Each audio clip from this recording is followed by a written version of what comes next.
하나님의 말씀은 요한일서 3장 13절부터 18절까지 말씀입니다. 봉독하겠습니다. 형제들아, 세상이 너희를 미워하거든 이상히 여기지 말라. 우리가 형제를 사랑함으로 사망에서 옮겨 생명으로 들어간 줄을 알거니와 사랑치 아니하는 자는 사망에 거하느니라. 그 형제를 미워하는 자마다 살인하는 자니 살인하는 자마다 영생이 그 속에 거하지 아니하는 것을 너희가 아는 바라. 그가 우리를 위하여 목숨을 버리셨으니 우리가 이로써 사랑을 알고 우리도 형제들을 위하여 목숨을 버리는 것이 마땅하니라. 누가 이 세상 재물을 가지고 형제의 궁핍함을 보고도 도와줄 마음을 막으면 하나님의 사랑이 어찌 그 속에 거할까 보냐. 자녀들아, 우리가 말과 혀로만 사랑하지 말고 오직 행함과 진실함으로 하자. 아멘. 기도하겠습니다. 하나님 아버지, 오늘도 주의 생명의 말씀을 들을 수 있는 복된 시간 허락하여 주셨사오니 이 시간이 결코 헛되지 아니하도록 성령님 깨닫게 하여 주옵시고 또한 결단하게 하셔서 어디를 가든지 하나님의 영광을 드러낼 수 있는 믿음의 삶을 우리 모두가 펼쳐나갈 수 있도록 역사하여 주시옵소서. 전하는 자 듣는 자 다 함께 큰 은혜 있기를 간절히 소망하옵고 우리 구주 예수 그리스도 이름으로 기도하옵나이다. 아멘. 토요일마다 제가 심야 전도를 하는데 어제는 너무 몸이 힘들어서 10시부터 잠자리에 들어갔던 것 같아요. 정말 택시 전도를 시작하고 토요일날 심야 운행 안 한 거는 아마 처음이 아닌가 이런 생각이 들더라고요. 그리고 이제 5시 반에 새벽에 일어나서 예배 시간 시작하기 전까지 하나님께서 이렇게 택시 손님들이 연결되도록 역사하셨는데 하나같이 제가 전해주는 그 유튜브 전단지를 정말 반갑게 받아보고요. 놀라워하기도 하고요. 또 오늘따라 김포공항 가는 손님이 4쌍이나 탔어요. 아마 이 규제가 좀 완화되니까 여행 가는 분들이 굉장히 많은 것 같아요. 그래서 정말 즐겁게 여행 다녀오면서 유튜브도 꼭 한번 보겠다라고 대답하는 분들이 참 많았는데 제가 이런 생각이 들더라고요. 제가 산악금 때문에 부담감을 가지고 저 심야 운행을 이제 토요일마다 하는 건데 정말 모든 것을 갖다가 주님께 맡기기만 하면 주님이 정말 역사하시는구나. 불과 한 4시간 정도 운행을 한 것 같은데 산악금의 반 이상이 이렇게 채워졌어요.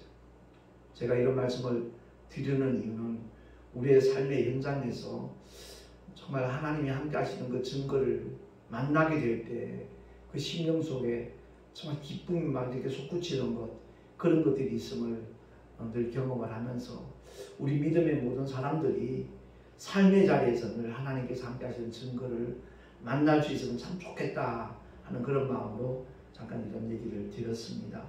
오늘 본문의 말씀을 통해서 제목이 이렇게 정했습니다. 생명으로 들어가거나 사망에 있거나 둘 중 하나라는 거죠. 신명기서 30장 19절에 보면 주보에 있으니까 우리 한번 합독을 하겠습니다. 시작. 내가 생명과 사망과 복과 저주를 내 앞에 두었음즉 생명을 택하고. 그렇습니다. 결정권은 우리에게 있다는 겁니다. 하나님께서 우리 앞에 생명도 두고 사망도 두셨다는 거죠. 복도 두고 저주를 두셨다는 겁니다. 그러니까 우리를 향해서 주님이 요구하시는 것은 사망과 저주를 택하지 말고 생명과 복을 택하라는 겁니다. 그 택하는 방법이 무엇일까? 오직 하나님의 말씀을 믿고 순종하는 그러한 자에게 복과 생명은 정말 아낌없이 공급될 수 있다라는 것을 하나님의 말씀을 하시는 겁니다. 사실 신앙생활은 영원한 문제를 결정하는 선택이기 때문에 너무 중요한 일입니다. 제가 그런 얘기를 들을 때 참 마음이 안타깝다는 고백을 한 적도 있지만 모든 종교는 다 똑같지요. 얼핏 생각하면 그런 것 같습니다. 그러나 전혀 그렇지 않다는 것을 알기 때문에 종교는 똑같다는 말보다 위험천만한 얘기는 없겠다, 이런 생각이 들더라고요. 오직 기독교만이 천국으로 들어갈 수 있는 생명길이라는 것을 우리 모두 확실히 믿을 수 있기를 예수 이름으로 축원합니다. 기독교는 간혹 독단적이다, 자기밖에 모른다, 오해 살 수 있어요. 오해 살 수밖에 없지요. 왜? 다른 종교는 생명이 없다고 얘기를 하니까. 근데 그것이 꾸며진 얘기가 아니라 그것이 진실이기 때문에 진실을 그대로 말하는 것 뿐입니다. 다만 그 진리를 알지 못하니까, 알지 못하는 사람들이 오해할 따름이고요. 그래서 사실 이렇게 모든 종교와 이렇게 기독교를 비교해 보면 교회에서 예배를 드리듯이 세상 종교도 나름대로 어떤 그런 비슷한 종교 행위를 하고 있거든요. 그러니까 다 똑같지 않느냐, 이렇게 말을 합니다. 이제 이번 목요일 날 수능이 치러지는데 모든 종교를 믿는 사람들이 자기 아들, 딸들이 좋은 대학 들어갈 수 있도록, 정말 수능 잘 볼 수 있도록 정말 간절하게 빌고 있잖아요. 교회도 마찬가지예요. 정말 자녀들이 혹시 상심할까봐, 상처받을까봐, 그동안 준비한 것들에 대해서 어떤 허무함을 느낄까봐 정말 예수 믿는 분들도 다 하나님 앞에 도와달라고 기도를 하지요. 근데 우리가 분명히 알아야 될 것은, 기독교가 추구하는 것은 이 세상의 어떤 정말 형통하는 것, 잘 되는 것, 이런 것만을 추구하는 것이 아니라는 것을 우리가 분명히 기억을 해야 돼요. 가장 핵심적인 것, 그것이 무언가를 바로 알고 정말 하나님의 생명을 값없이 얻은 자로서 그 기쁨과 감격으로 이 주일 예배를 성수주의라는 차원에서 율법을 지키는 그런 마음으로 예배에 동참하는 사람들은 마음이 무겁습니다. 기쁨이 없습니다. 그러나 나 같은 죄인이 주님의 흘리신 보혈로 죄사함을 받고 예수 이름을 믿는 그 한 가지 사실 때문에 하나님께서 우리를 하나님의 자녀로 삼아주시고 삶의 자리에서 늘 함께 하시는 그 믿음의 증거들을 보여주시는 살아계신 하나님이시기 때문에 주일 예배에 동참하는 사람들은 기쁨으로 드립니다. 이 예배 시간이 즐겁습니다. 제가 그런 고백을 몇 번 한 적이 있지만 저는 이 강단에 서서 말씀 전하는 시간이 가장 행복합니다.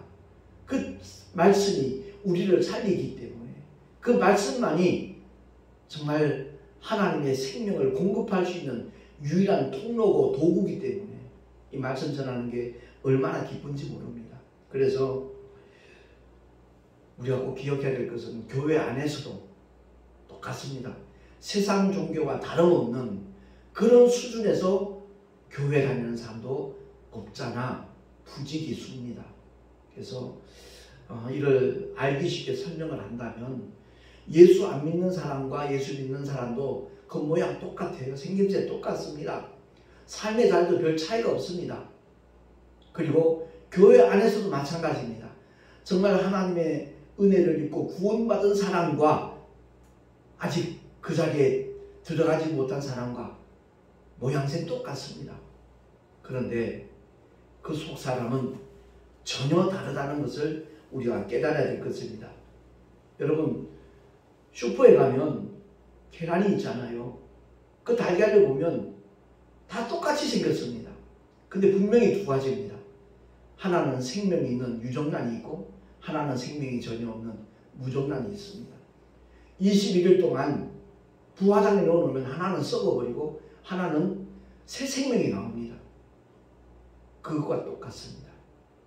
교회를 다 다니는 것 같아도 똑같이 성경책 갖고 다니고 찬송도 같이 부르고 때로는 눈물 흘리며 기도도 하고 헌금도 드리고 하나님의 말씀도 듣고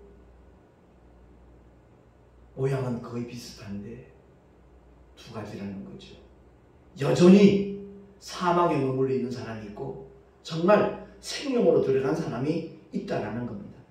그래서 말씀의 제목을 생명으로 들어가거나 사망에 있거나 라는 제목을 제가 붙여본 겁니다.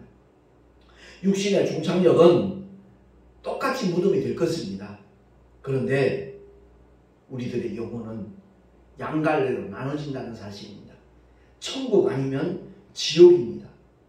구원의 방주라고 말하는 교회 안에 들어와 있으면서도 만일 창조주의 생명, 예수 안에 있는 아버지의 생명을 얻지 못했다면 그보다 더 큰 불행은 없습니다. 그보다 더 억울한 일은 아마 없을 겁니다. 그래서 기독교 신앙에서의 믿음은 이론이나 구호가 아니라는 겁니다. 기독교 신앙은 삶이요 또한 액션입니다. 행동입니다. 그대로 행동이 수반되지 않는 것 정말 위험한 겁니다. 무늬만 기독교인이지요. 워낙 사도 바울의 그 믿음에 대한 구원에 대한 정의가 정말 굉장하다 보니까 오직 믿음, 오직 예수, 오직 성경, 더불어 말한다면 오직 은혜, 틀린 말 결코 아닙니다. 근데 너무 오직 믿음을 강조하다 보니까 믿음만 있으면 모든 것이 다 된 것처럼 착각하는 사람이 있다는 거죠. 거기서 말씀하는 오직 믿음은 우리의 어떤 수고나 우리의 어떤 헌신이나 충성 때문에 구원이 이루어진다는 것이 아니라는 것을 강조할 따름입니다. 충성이나 헌신이나 희생이나 사랑의 실천이 필요 없다는 말이 절대 아닌데 너무 잘못 왜곡이 되어서 듣는 이들이 잘못 들은 거겠죠. 정말 구원받는 믿음, 그것을 가진 사람은 삶이 달라질 수밖에 없습니다. 삶의 방향도 가치관도 인생의 목적도 종착역도 분명히 180도 변화가 되는 겁니다. 요한일서 4장 20절 말씀해 보면 주보에 나와 있으니까 우리 한번 정말 귀담아 한번 들어보십시다. 시작. 누구든지 하나님을 사랑하노라 하고 그 형제를 미워하면 이는 거짓말하는 자니 보는 바 그 형제를 사랑지 아니하는 자가 보지 못하는 바 하나님을 사랑할 수 없느니라. 아멘. 그렇습니다. 오늘 본문에도 그 말씀이 나와 있잖아요. 11절에 보니까 누가 이 세상 재물을 가지고 형제의 궁핍함을 보고도 도와줄 마음을 막으면 하나님의 사랑이 어찌 그 속에 거할까 보냐. 아니라는 거죠. 하나님을 사랑하노라 하면서 사랑하는 이웃, 사랑하는 형제 자매 굶주리고 있는데 궁핍한 자리에 있는데 그 도와줄 마음을 막아버리고 있다면 과연 그 속에 하나님의 사랑이 거하고 있다는 것이 입증이 되겠는가? 누가 인정을 하겠는가? 그런 메시지입니다. 주님의 몸된 교회를 사랑합니다. 기도하면서 고백들 하잖아요. 근데 정녕 주님의 몸된 교회를 위하여 한 번도 헌신해 본 적 없고 희생해 본 적 없고 사랑의 수고를 실천해 본 적이 없다라면 그 믿음 점검해야죠. 그 사랑은 구호뿐인 거죠. 제가 지난주에 우리 교단의 가을 정기총회를 하면서 참 마음이 많이 좀 안타깝고 아팠습니다. 그건 다름이 아니라 지난해 총회 임원들이 그대로 1년 더 유임을 하기로 결정이 되어졌습니다. 1년 더 총회 임원으로 수고하는 그 사실이 억울해서 마음이 아팠던 것이 아니고요. 노회별로 분명히 임원 후보들이 이렇게 추천이 되고 올라와 있어야 되는데 후보자가 한 명도 없다는 거예요. 그렇기 때문에 어떤 후보자가 있어야 투표를 하든지 결정을 할 수 있는데 후보자가 없기 때문에 그대로 유임할 수밖에 없다라는 그런 결론을 내리게 되었거든요. 그래서 저는 이제 이 교단에, 우리 교단에 들어온 지 10년밖에 안 됐고 그 전에 계신 분에게 몇몇 분에게 물어봤어요. 아, 저 목사님 같은 경우, 저 목사님 같은 경우, 또 저 목사님 같은 경우도 충분히 정말 총회장으로 교단의 임원으로 활동할 수 있는 여력이 있고 역량이 있는 분들인데 왜 후보로 나서지 않는 건지 모르겠다고 그랬더니 들리는 얘기가 이제 임원들이 이제 교단 발전 기금을 이렇게 내는 게 있거든요. 총회장은 300만 원, 구청회장 100만 원, 나머지 분들은 50만 원. 매달 내는 것도 아니고 1년에 한 번 내는 겁니다. 근데 그 돈이 아까워서, 물론 없어서 못하는 경우도 없잖아. 있긴 있겠지요. 그러나 저는 그렇게 생각합니다. 마음만 있으면 1년에 한 번 내는 거, 교단을 사랑하는 마음으로, 교단을 위해서 한번 헌신하는 마음으로 그 발전기금은 얼마든지 마련할 수 있을 겁니다. 택시 전도를 하면서 택시 기사들의 수입이 정말 이렇게 형편없는 것이구나 하는 것을 저는 예전에 전혀 몰랐지요. 근데 막상 이 운수업계에 들어와 보니까 하루에 12시간 이상 노동을 하고 한 달에 월급 정해진 게 160만 원이에요. 근데 산학금을 맞추지 못하면 미납금은 또 공제를 합니다. 그러니까 160만 원에서 월급 타가는 분들이 보통 130에서 150 그렇게 타가는 분들이 적지 않아요. 그러니까 자꾸만 이직하는 분들이 생기는 겁니다. 그런 가운데서도 뜻이 있다라면 할 수 있는 것이 교단의 임원이라고 저는 생각이 되어집니다. 그래서 정말 우리가 다시 한번 하나님 앞에서 나는 어떤 모습으로 살아가고 있는가, 나는 과연 주님을 사랑하노라 라고 고백을 하면서 그만큼 행동이 수반되고 있는가. 우리 한국교회 전체를 볼 때 제가 가장 마음이 아픈 것은 지역마다 주변에 있는 작은 교회들을 얼마든지 케어할 수 있는 큰 교회들이 있습니다. 교단이 같든 다르든 주님의 몸된 교회라고 인정을 한다면 그 규모 있는 큰 교회에서 그 재정의 일부를 할애해서 개척교회들, 가난한 작은 교회들, 그런 교회들을 얼마든지 후원할 수 있지 않겠는가, 이런 마음이 들 때가 있고, 물론 큰 교회들 중에 그렇게 실천하는 교회들도 적지 않다는 것도 압니다. 그러나 자기 몸집 불리기에 급급하고 있는 그런 현상들이 솔직히 눈에 보이거든요. 그건 정말 아니다 싶어요. 언젠가 그 작은 교회 살리기 운동의 연합 모임에서 어느 목사님 그런 말씀을 하셔요. 자기 교단의 큰 교회 그 대형 버스가 같은 교단이죠 뻔히 알면서 자기가 개척한 교회 바로 앞에서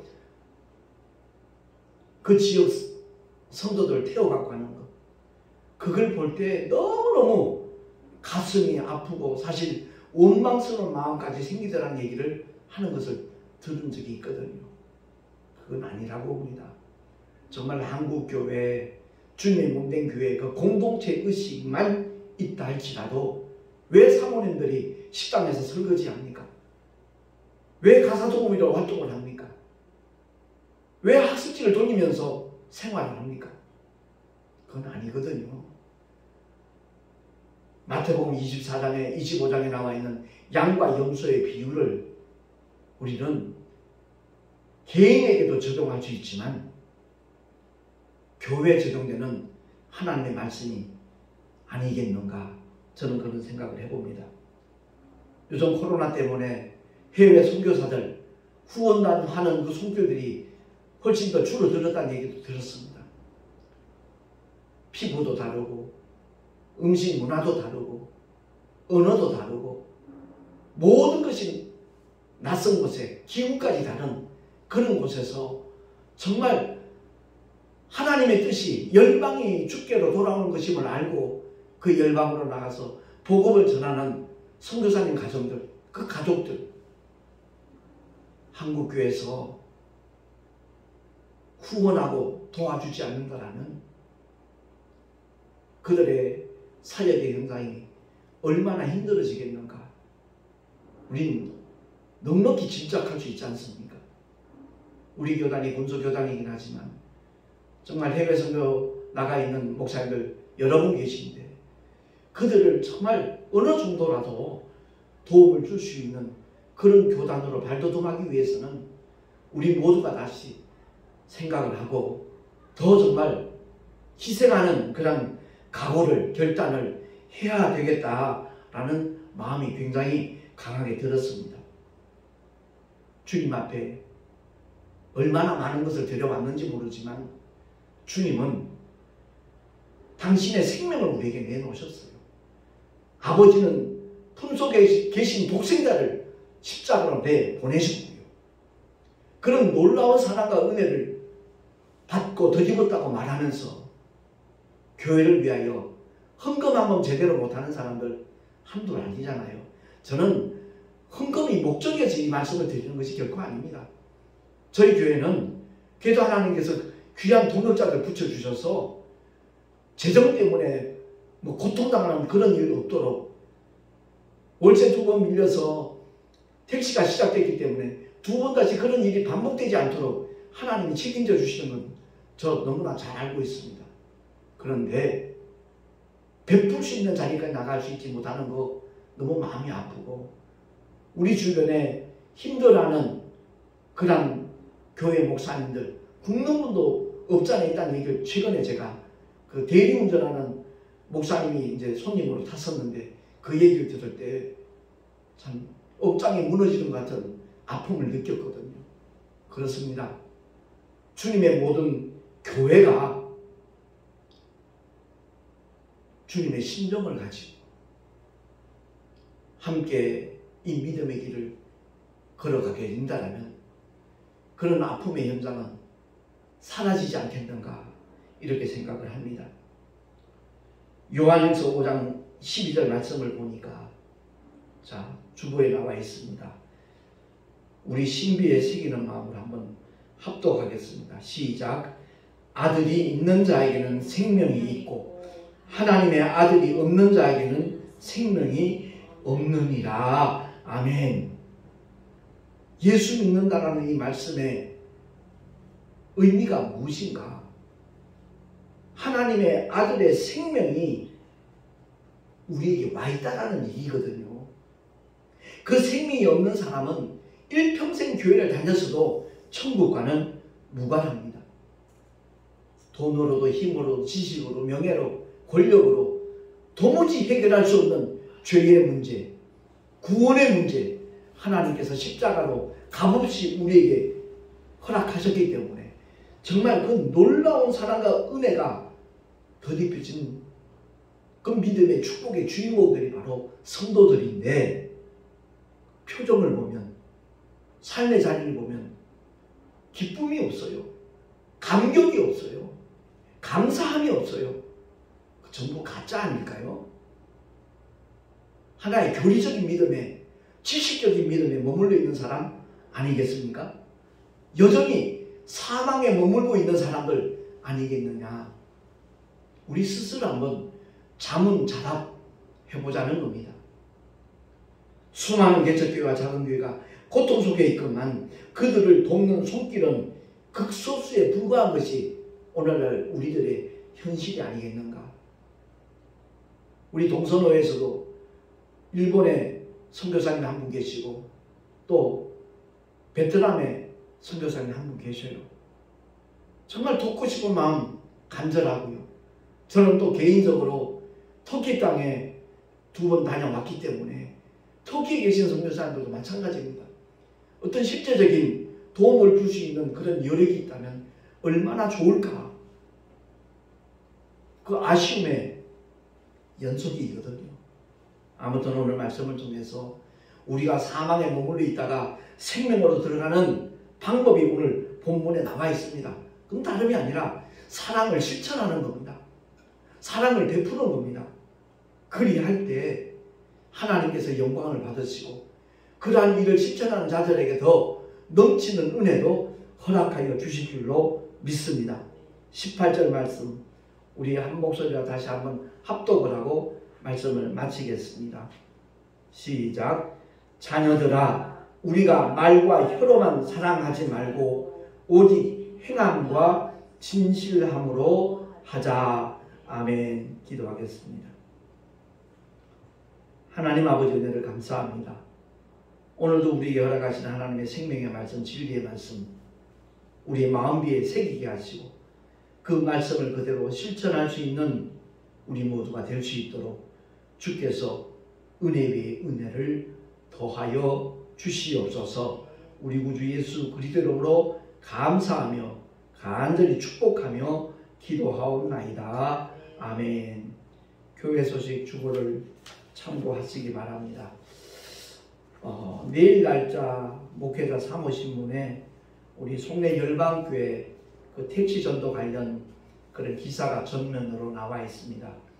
기회가 되시면 한번 인터넷으로도 그 신문이 나와 있으니까 살펴보시면 좋겠고요. 아무튼 제가 그 기사 내용을 이렇게 다시 한번 확인하면서 느끼는 것은 우리 목사님들 같은 가치관을 가지고 이 목회를 하면 얼마나 좋을까 하는 그런 바람이 더욱더 생기더라고요. 그리고 내일 모레는 우리 동서노래 11월 교역자 원래가 김포에서 있습니다. 그 동네 김포인가요? 방화동에 있습니다. 위해서 기도해 주시면 감사하겠습니다. 드린 예물 위해서 잠시 기도하고 축도로 예배를 마치겠습니다. 원근 각처에서 믿음으로 함께하며 귀한 예물 드리는 손길들이 있습니다. 11조와 선교 예물, 또한 주일 예물과 감사헌금 드립니다. 택시 선교에 정말 동참하고자 하는 귀한 마음으로 함께 기도하면서 드린 예물도 있습니다. 주님 기쁘시게 연락을 하여 주시고 하늘의 상급으로 아름답게 쌓여지게 하여 주시옵소서. 뿐만 아니라 삶의 자리에서 주님이 함께 하시는 믿음의 증거들이 기사와 이적으로 또한 축복으로 보여지게 하여 주시옵소서. 그 예물이 쓰여지는 현장 위에 하나님의 영광이 함께 하시고 주의 거룩하신 생명이 나누어지는 은혜 위에 은혜까지 주님 허락하여 주시옵소서. 이제는 우리 구주 예수 그리스도의 크신 은혜와 하나님 아버지의 놀라우신 사랑하심과 보혜사 성령 하나님의 내주 교통하심과 인도하심과 축복하심이 생명으로 들어가거나 사망에 머물러 있거나 그 둘 중 하나인데 하나같이 사랑을 실천함으로 생명으로 들어가는 하나님의 사람들이 되리라. 결단한 하나님의 사람들 머리 위에 그 가정과 자녀들과 경영하는 모든 일들 위에 또한 주께서 피로 갑주고 세우신 주님의 모든 교회들 위해 지금으로부터 영원토록 함께 있을지어다. 아멘.